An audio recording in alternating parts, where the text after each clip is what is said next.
Good morning friends, welcome again to another mini blog. तो जिम रु आसिक भाविली आज टी पोहा बनैबी से चॉपिंग वगैरह करनी कि पोहाटा बनईदेली। पोहा बनई कि ब्रेकफास्ट करनेली। ब्रेकफास्ट करके फ्रेश होकर आसिकी देखिली डैडी चिकेन आनी, भाविली गोटे हेल्दी प्रोसेस बनैबी, माने हेल्दी प्रोसेस रे चिकेन बनैबी। चिकेन रे दही, लेंबू, पेपर पाउडर, अदा रसुण पेस्ट, अल्प टे चुटकी हल्दी गुंड, लंका गुंड, लुण पक मैरिनेट करके 1 आवर पर रखीदे। आ डाडी माछ भी आनी, मम्मी सेपटे माछ बनाते। अल्प टे तेल एड करके चॉप्ड गार्लिक आ कंचा लंका दे मैरिनेटेड चिकेन को ढाली घोड़े घोड़े घोड़े घोड़े रांधिली।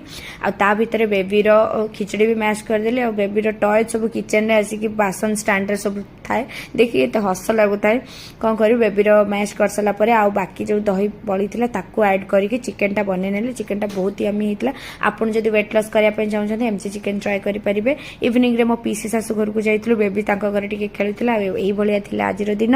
Bye bye.